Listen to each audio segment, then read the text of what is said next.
And today I get another opportunity to speak with the one and only Miss Danielle Leslie. Danielle Leslie is CEO and founder of Course from Scratch. She is world famous for her ability to help thousands of people to create online courses. She's single handedly just flipping the education industry on its head. And so, without further ado, I'd like to ask Danielle, daughter of Peter and Ross, right? Yes, Yeah. So, absolutely. how are you doing today? Doing really well. Thank you again for having me, Dr. Boyce. This is like such an honor as usual. Always love speaking with you. Super Well, excited. well, the honor is all mine, all mine. And you and I were talking off camera, and we have the best conversations off camera. I just love it. And I'll tell you, you mentioned your father, your fathers, your biological father and your stepfather, and Peter and Ross. And I'm really always intrigued about parents, because I think it takes a village to create a superstar like you. In fact, I think it takes the village to unlock all that black girl magic that you're pulling out, or black woman magic, whatever we want to call it, right? And I was really intrigued, and of course I'd like to learn about your mom as well. But you mentioned Peter and Ross, and you talked about how conversations about business were an important part of your relationship with your father, and then also I'd love to hear about your stepdad as well. Tell me how just parenting and family played a part in just how you view economics. Oh my gosh. Yeah. So I think when I think about it, the word kind of like the benefits of ownership and owning your own business come to mind. So, growing up, my dad, Peter, he always owned his own businesses. So he moved here from Jamaica when he was about 15, went to Fairfax High School, where he met my mom in LA.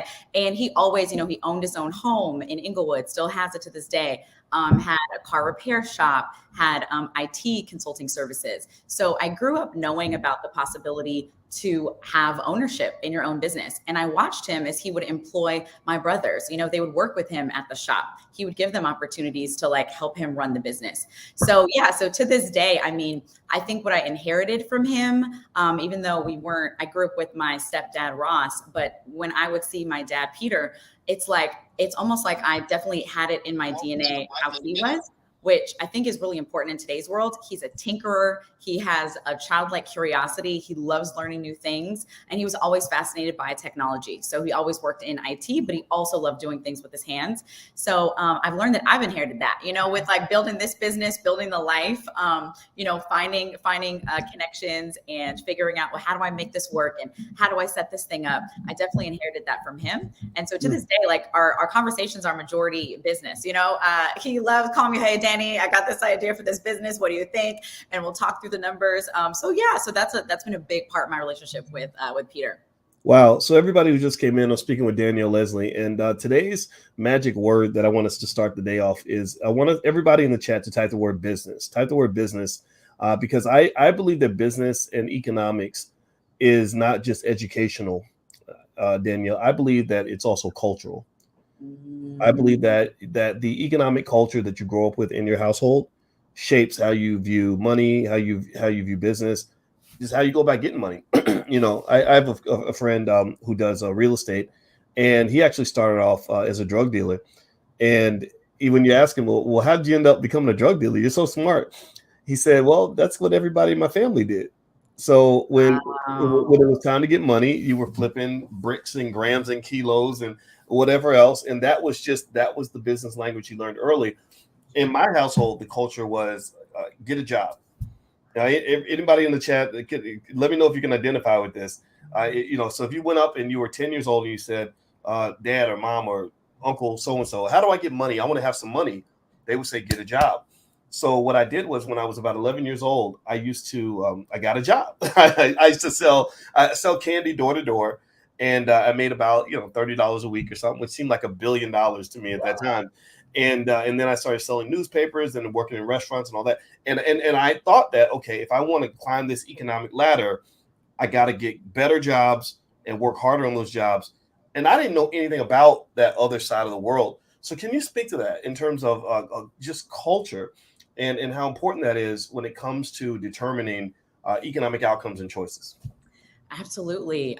So I think a big influence on me in the household was also my mom. And I think that one thing that was big in our household culture was truly tapping into who you are, where your genius zone is, and what you're passionate about. And then she would help me leverage and maximize that. So with her, it was all about, it was achievement, be the best person you can. So it was, let's get the straight A's, let's be in all the organizations. And then it was, let's go to the best college. So I got that influence as well. And we did that. And then it was like, now let's get the best job. But along the way, she always really listened for what is Danny interested in, and would nurture that. So that was a big thing. And it really helped me in even building this business and thinking about, well, what's my story? What's my genius zone? How do I want to support them? So that was huge. I think the second piece culturally is that, she wasn't from here. Like, she came here from Panama, and growing up, she never felt like she quite belonged. She felt like she was too Panamanian for the American kids, too American for the Panamanian kids, because she went to a mixed school. When she came to the States, she still felt like she didn't find her tribe. So what I found myself thinking as I grew up is, oh, how do I belong? Where do I belong? And the older I got, I realized, oh, I have the ability to create my own community, to find and tap into where I belong to. And that's been a huge motivation for me in putting myself in proximity with people who have similar values, who see the importance of building wealth, building legacy, and what I say, this huge concept that I've loved recently is, the shift we're seeing from my spiritual advisor shared this with me in 2019. And she said, we're shifting from the Newtonian age, where money is currency and progress is linear. So point 1 goes to point 2, leads to point 3, from the Newtonian age to the quantum age, where well-being is currency. And that's where you can collapse time. That's where you can see those quantum leaps. And it's not if you do this, then that. It's how can we embody the future us now and bring it to us by really being our fully expressed selves, by really thinking about what's in my DNA, the fact that I'm Panamanian and Jamaican, the fact that I'm a Black woman, the fact that these things are important to me. How can I leverage and maximize that and bring others along with me? So I think that culture has been a huge cultural shift, and it's led me to see, like today, what we're able to build is this concept of wealth, which is WELLTH. So it's the intersection of well-being, like looking at your well-being to build wealth, building wealth around your well-being. And I sit back, I look at you and what you've created, your business, the community you've supported, how you've supported your family. I look at the business I've been able to create because of my dad's influence, because of my mom's influence, and how I'm now able to support my family in that and help other families support their families. So I think like this is a revolution happening. This is like the new direction we're going in now that we have the ability to work from anywhere, to work remotely, create our own businesses. It's going back to like our well-being and creating wealth to support our families. Everybody, I'm speaking with Miss Danielle Leslie, CEO and founder of Course from Scratch. Danielle is going to join us in the Black Business School for a free event that everybody can join. If you'd like to take a look at that event and become a part of that and hear more from Danielle and ask her questions and learn from her, just go to boycewatkins.com. The link's right there at the top.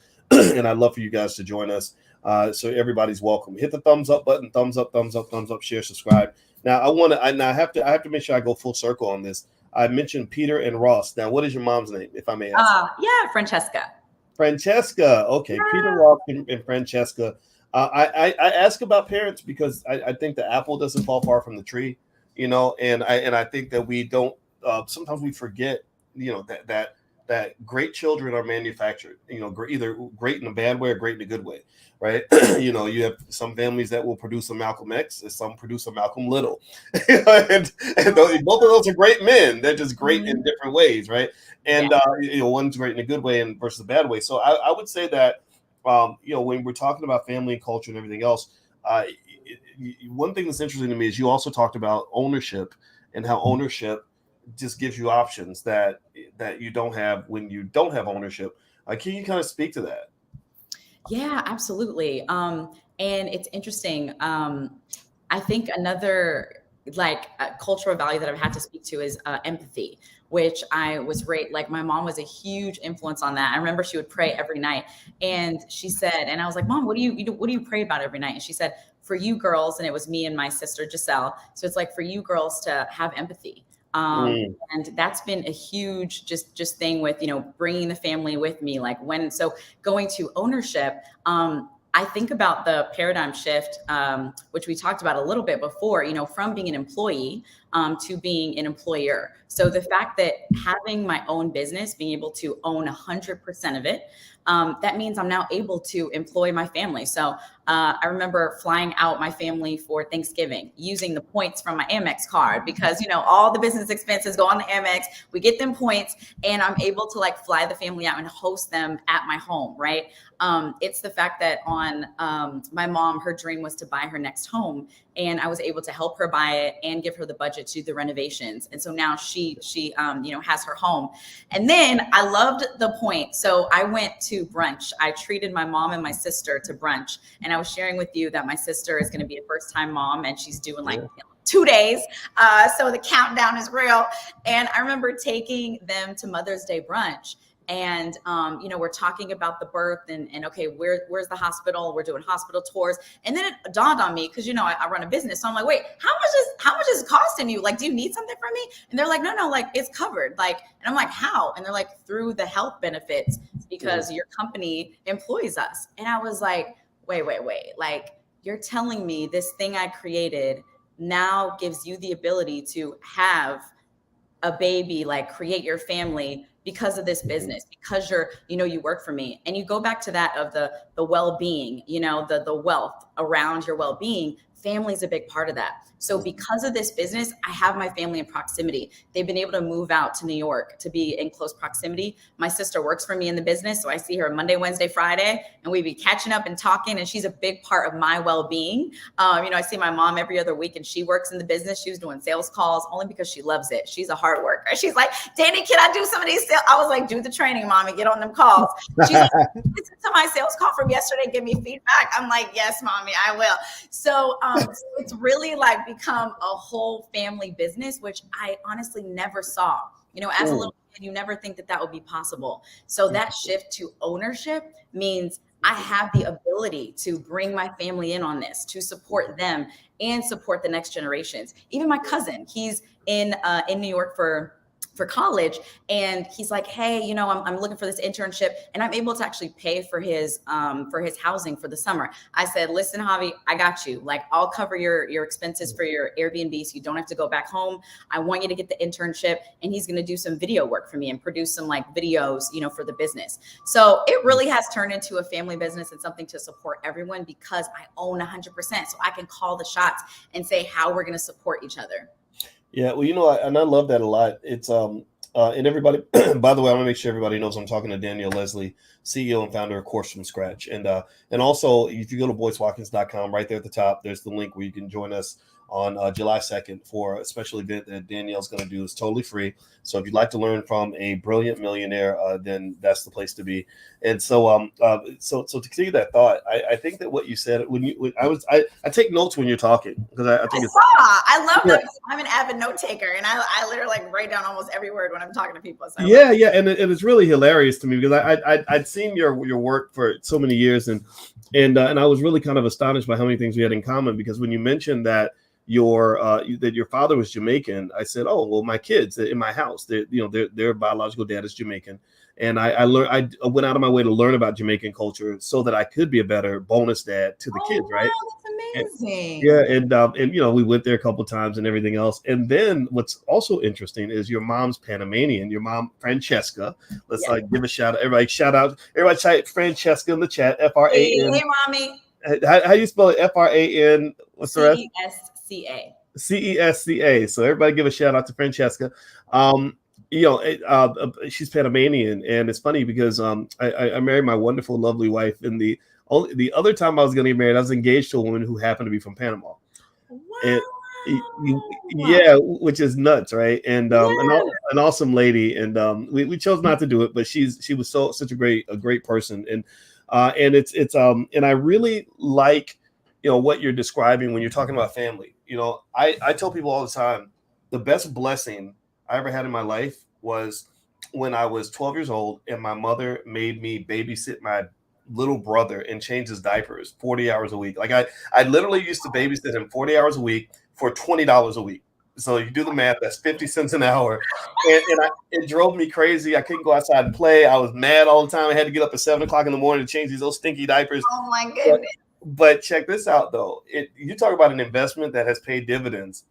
My brother has been my number one business partner for the last 16 years. Wow. Yes, yes.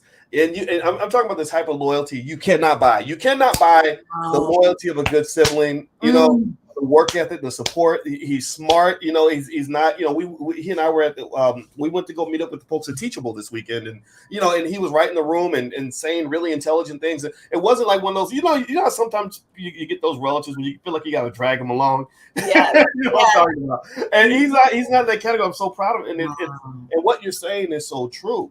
When you can bring your family in on what you're doing business wise, that's, I mean, you can't do that on a job. You know, that is because that's not your job. The best thing you can do is ask your manager for permission to put in a good word for your loved one. But when you can actually say, here, as long as you do your work, I'd like to, you know, bring you in, and you're helping me, I'm helping you. It's reciprocity. You're building an economy. That is a beautiful thing.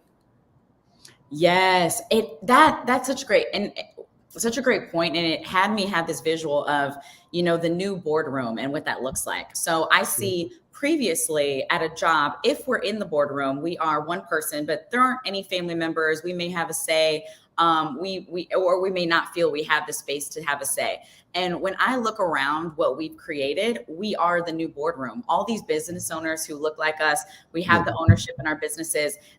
We assemble a table, and I actually have a new boardroom that I ran for a month, where I had people in the Course from Scratch program.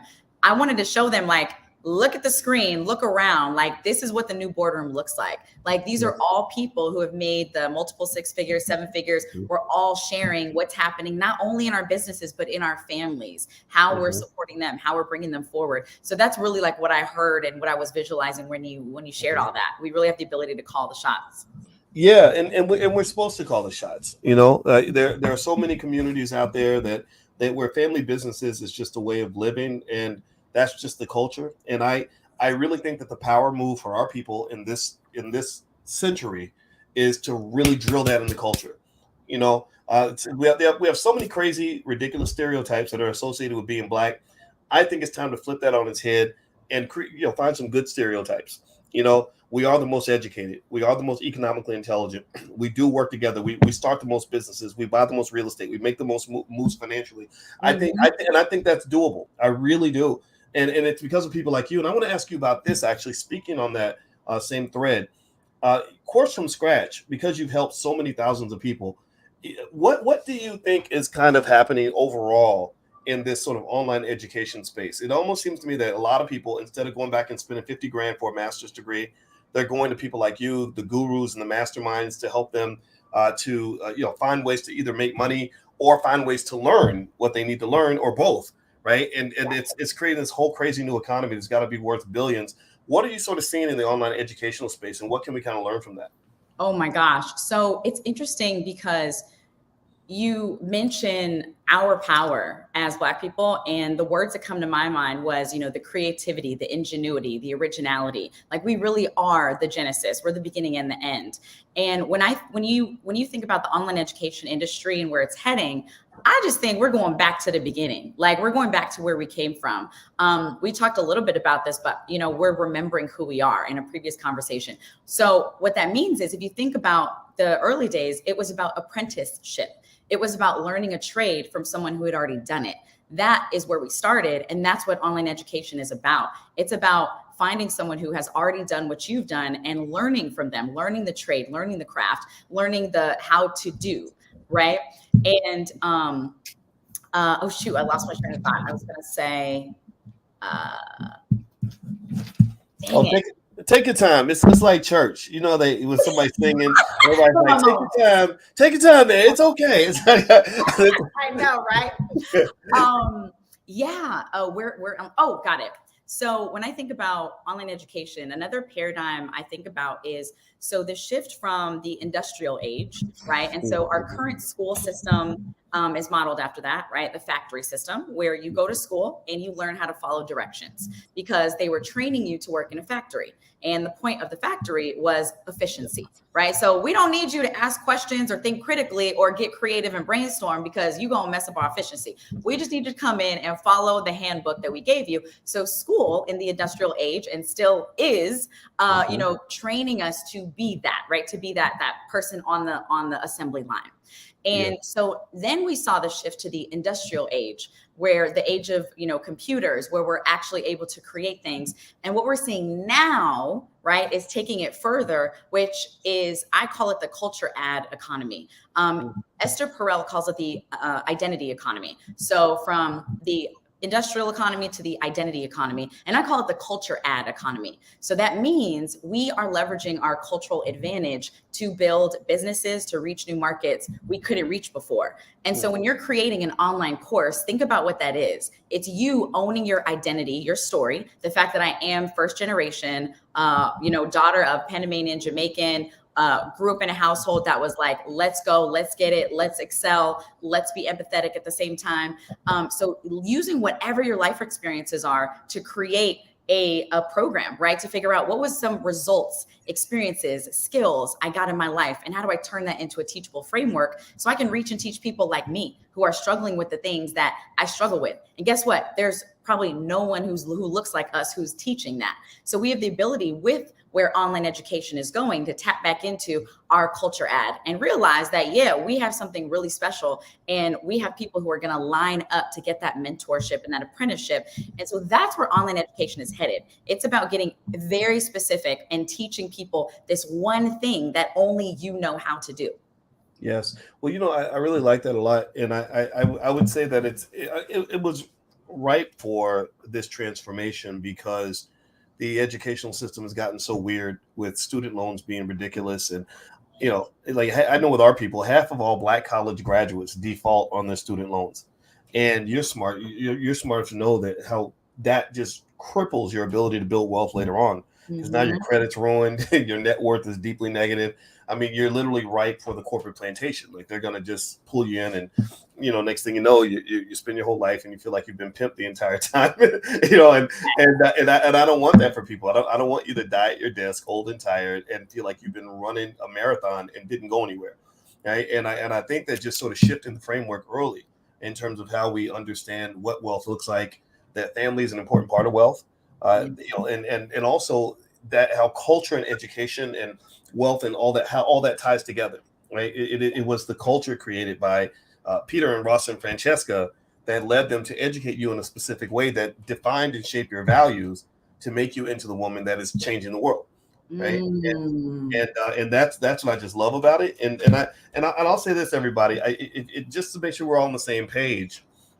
Everybody type the word family in the chat. Type the word family in the chat. That's the word that my spirit is grabbing onto right now. Because I want you to understand that most of you have $1 million families. Some of you have $1 billion families. Your family, those relationships are extremely important. That's extremely beneficial. And in fact, another piece of that is having family structure in a certain way with a certain culture doesn't just matter in terms of economics, but it also matters in terms of your ability to integrate family members into what you're doing. If you had a bunch of relatives, let's say your siblings were, one was on crack, one was out robbing people, the other one's, locked up, the other one's just ignorant. You'd be sitting there all alone. You'd be trying to do this by yourself, and you'd be mad, thinking. And I know everybody in the chat feels. A lot of us feel this way, where you got relatives that were influenced by the wrong things, and you're like, look, I want to help you out. I want to bring you in, but I can't. Yes, you're like, I'm trying to get myself going. Yeah, or you're not, or their mindset isn't there. They're caught up in the whether it's the job mindset or you can't depend on them. Just basic things like, and people don't pay attention to this. And I've been thinking about this a lot, Danielle, because my next book is actually called The 10 Commandments of Black Economic Power, and in that book, one of the areas I focus on heavily is just looking at little things that happen in your family and how that undermines your economic potential. For example, everybody give me a yes or no in chat. Does anybody have a relative who has borrowed money from them and not paid it back? Danielle, you raise your hand. Yeah. I mean, that's a basic violation of trust that leaves you bitter. You get mad. You see him at the cookout. You're like, I want to fight you right now. And then that's the one that always comes back and asks for more money later, right? And I never understood that, because my parents, Robin and Larry, gave me and my siblings, a sort of a code of conduct that says you don't do that to people you love. That's stealing. You're hurting. They needed that money, and you promised them you pay them back, and you didn't keep your promise. What is wrong with you? And I learned when I became an adult, everybody wasn't raised with that. Mm-hmm. So I would just say that what you're saying is powerful and inspirational. It's a great template, and I want everybody to consciously embrace that and understand, the value systems, the culture, all that stuff matters, because because if you don't have all that in place, when the big $1 million opportunity comes along, you're gonna walk right past it. Mm. The word poor stands for passing over opportunities repeatedly. Mm. And many of us stay poor. So anyway, I'm going to pass the ball back to you. I spoke too much on that last question, but you got me going. So I apologize. No, I love that you shared that. Yeah.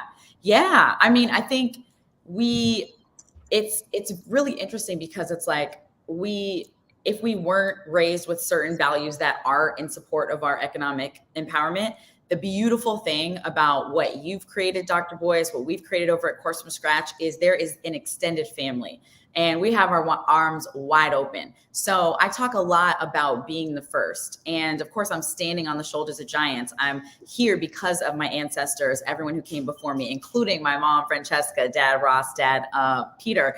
And at the same time, I'm also the first to build a 7-figure business. I'm also the first to build an online business. So if you're listening and you maybe didn't you weren't afforded to grow up in a household, that upheld certain values that are supporting your economic development, what I would say is you got a family right here. Like, we have this extended family that you can tap into. Biggest key for me has been turning friends into family, has been turning mentors into family. So that's been a huge thing. So I want you to also open your eyes and look around you and say, hey, if you didn't grow up with it, be the first. Like, be the first to step forward, be the first in your family to start your own business that you own 100% of, that you can bring them in on, and lead by example. A lot of family members look at me as the example, and I don't even know they aware or watching, but they're like, Danny, I've been watching you online and this, that. And it's like, so be the example too, create that new code of conduct that maybe you weren't afforded growing up. And I love that we have the ability to do that, especially online, connecting with people like us. Yes. Be the example. Everybody hear that? Be the example. And in case you don't know, the wonderful woman I'm speaking with today is Miss Danielle Leslie. She's the CEO and founder of Course from Scratch. Danielle's going to join us in the Black Business School for a one-day event. It's going to be totally free. If you'd like to learn from her, ask questions, everything else, just go to boycewatkins.com. The link's right there at the top. You can register and you can join us. And I'll tell you, if you are impressed with what you've heard today, you're going to be triple impressed when you hear her present. She's probably the best presenter. I can't think of a person who's a better presenter than you. I've heard maybe Julian Gordon. He's really good, and some others. But I mean, you just nail it, and I'm so impressed by that. And also, by the way, we're going to start calling you Cousin Danielle, since you're talking about the friends and the family. So let's go. There we go. All right. So everybody, if you could give a thank you to Cousin Danielle. And Danielle, I'd like for you to get the last word. So where do we go from here? What can we expect on July 2nd, and how's it going to change our lives? Oh my goodness. So if you are here now, I want to see you on July 2nd. It's going to be incredible. Again, thank you, Dr. Boyce, for bringing me on. But what you can expect is us really taking the principles we talked about today, right? Thinking about family, our upbringing, our story. The first thing I'll talk about is how to turn your story, your life experiences, into a topic that you can teach a course on. We all have something we can teach others on. And a lot of times we devalue our story because we live in it every day. So I'm going to show you, I think, over 20 different case studies of people who have turned their story, their life experiences, the biggest struggles, the biggest wins, into a teachable framework. And so I'll break down how to turn it into a teachable framework, show people how to get results, and then how you take that online course and figure out who your MVPs are, your most valuable payers. So these are people who are paying you attention, time, and money because they want to learn from you, because there's nobody out there doing it who looks like you, who walks like you, talks like you, has your life experiences. So I'll show you how to find those customers. And then finally, I'll show you how to have a $10,000 launch. The first step to that economic empowerment is really translating our story into those dollars, right? bringing that in the door in 30 days. So that'll be the final piece that we'll cover on the class. And it's going to be lit. It's going to be live. I interact with y'all in the chat. You're going to see other people share their goals. That's one of the most inspiring things about being in this room. If, like we said, you don't have family members who are in the online course world or building online businesses, working from anywhere, having 100% ownership, you'll be in the room on July 2nd with others who are, and you will be inspired by them sharing who they are and what they're getting after. So yeah, make sure you're there and bring your cousins, bring your family. Yeah. So you're not the only one representing in the building. Yes. So everybody heard that from Miss Danielle Leslie, CEO of Course from Scratch. And July 2nd is the date. If you go to boycewatkins.com, the link's right there at the top. You'll see Course from Scratch with Danielle Leslie, and this July 2nd. Totally free. Everybody in here, give me a yes in the chat if you plan to join us. Everybody type yes if you're going to be there on July 2nd. I'm super excited. I can't think of anything else this year that excited me more in terms of people that I work with and stuff like that, because Danielle is the best at what she does, and I have a lot of respect for you. So I want to say thank you, Danielle, for hanging out with us. Our cousin Danielle, it was good to see you again. Thank you so much, Dr. Boyce. Again, thank you. Always a pleasure speaking with you, and honor. Yes, the pleasure is all mine. All right, everybody, have a good day. If you could, hit the thumbs up button on your way out, and also again, boycewatkins.com is where you can get the link to join us on July 2nd. I'll chime back in a little bit later, guys, because the stock market had some rocky stuff going on, and I'll break all that down for you a little bit later. So everybody, please have a wonderful day. God bless you, and we will see you soon. Take care now.